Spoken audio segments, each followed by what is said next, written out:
Jose Canseco bat? Tell me, you didn't pay money for this. Ooh, that's it.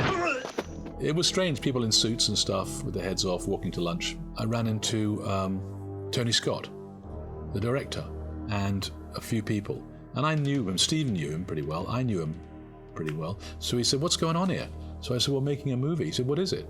I said, Teenage Mutant Ninja Turtles. He was like, oh, okay, thanks. I just walked off. Yeah.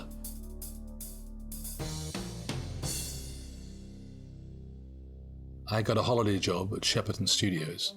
One of my sisters was dating a first AD, and he took me down there, and I started to work on the studios on a film. The first film was There's a Girl in My Soup with Goldie Hawn. I think I was 14. And then I got a regular job there in the holidays. I loved it. And when I left school, I didn't go to college. I went straight to work for a commercial company and got myself stuck in there. We were very busy doing music videos, and then we would do the commercial version of them. So Sledgehammer, that was a big success. We would then take some of the motifs of that, and advertising agencies would want the commercial version of that. Or Aha, Take On Me, the post office did a version of that. So we would kind of monetize the videos. So we spread out into commercials. And then this opportunity came by. Anthony Minghella was working at Golden Harvest, a real staple of the Chinese cinema. Raymond Chow was the big shot over there.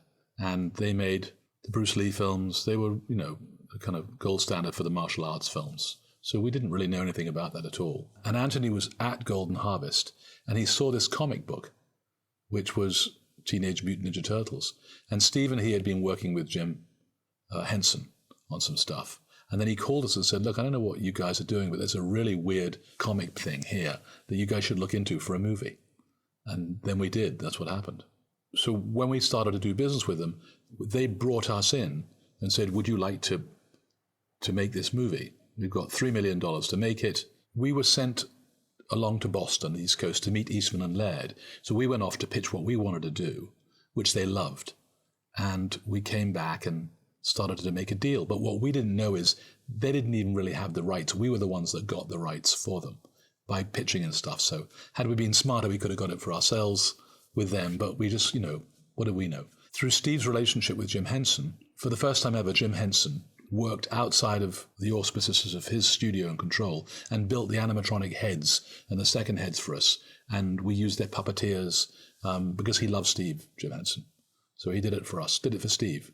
So it was great. So the budget ended up to be $6 million, but we got Jim Henson involved in it. It was great.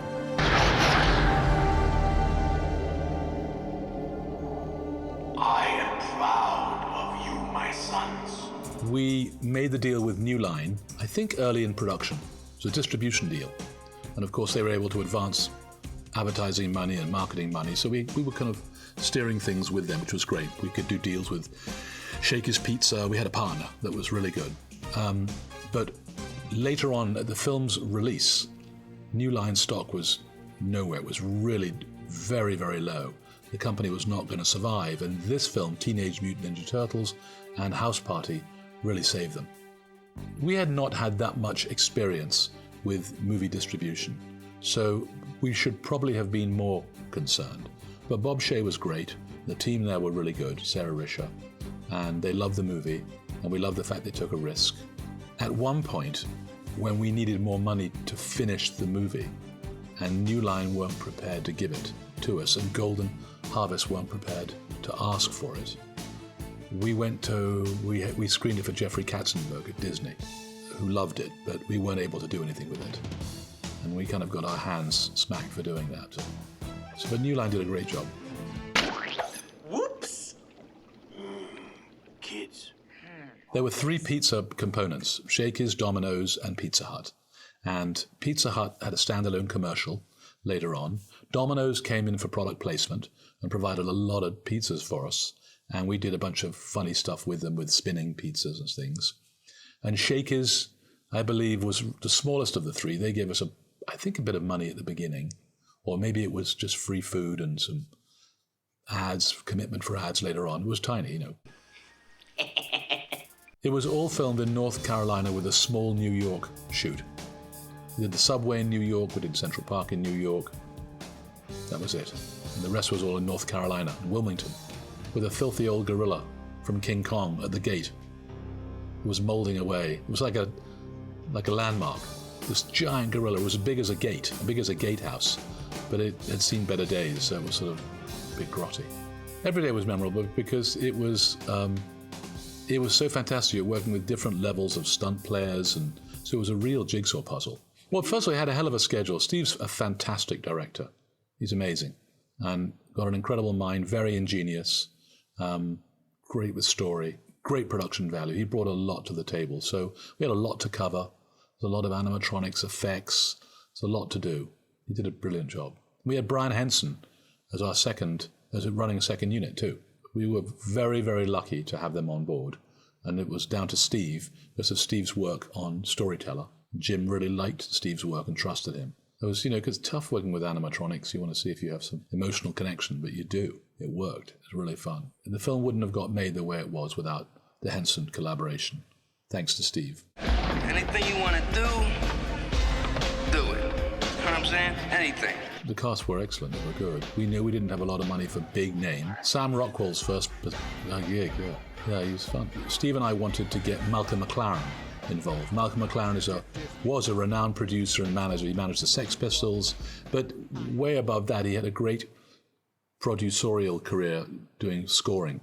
So we wanted him to be involved to begin with, but Golden Harvest said he was too way out. Shame. But we got involved in the music soundtrack. Steve had just done a Citroen commercial that Malcolm McLaren had scored. And Malcolm McLaren had an album out of score. So we met him in the Formosa Cafe. He loved the film. He had some great ideas to remix some of old Pink Floyd from the 70s and 60s. But it was too way out for the movie, I think. That's what Golden Harvest felt. I don't think we ever tested the film. We didn't get a lot of notes because this was nearly all Steve's vision. It was from a script that we developed, of course. We knew we were going to make it all ages, I think.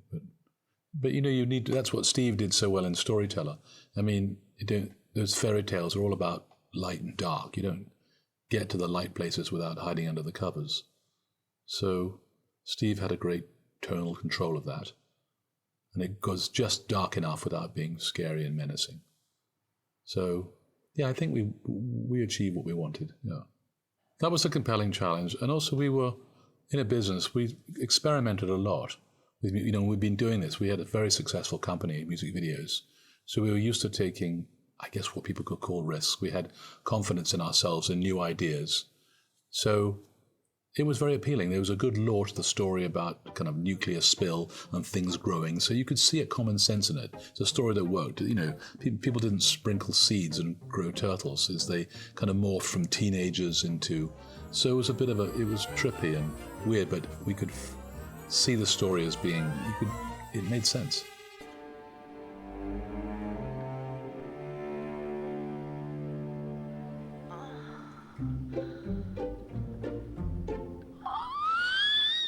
It was well received. I can't remember. I didn't care about critics then. I try not to now. It was people liked it. You couldn't not like it. It wasn't pretentious. It was sort of crude in a way, basic. Not crude. It was raw, which was great. And it was, in many ways, it was critic-proof. And I remember people generally liking it a lot and being surprised by liking it a lot, which was delightful. Once you get into the world of film, you know the vernacular about opening weekends and per screen averages, and so you're so tuned to any feedback, is a success or not, and you kind of live that. We just didn't really know. They're going to put it on a lot of cinemas, a lot of screens. It'll look great, So we thought it could be very successful. We believed in it. We had no idea how successful. Well, you know what? We just thought we were used to making things that connected with young people. We made a lot of stuff that was successful on MTV. A lot of visual. So I'd say we knew. We were good at making things that people liked, kids liked, and without too much analysis to it. It's the day of the release of the movie, and then on Saturday night we got the first figures back, and it was phenomenal. It was a huge opening. It just was original. It looked like nothing else before. The story was original, not derivative. It was a sort of first of its kind. It all those action movies were coming out, and this was very human and unusual, and kids watch up. And it was kind of older for that framework, so young kids loved it. It was unusual, and it struck a chord. Yeah, I've got 2 kids, so my son was a little baby then, but he had everything: pajamas, toothbrushes, whatever. And I have a daughter too, so I've watched it with him and her lots of times, and I always get something new out of it. It really stands the test of time. I think the story, the animatronics, the puppetry, the direction. So there's a crudeness in it, in the puppetry and animatronics, but there's a humanness to it too. So I don't know. I think it feels, you really feel, you get a sense of the 4 turtles in a unique way in that film.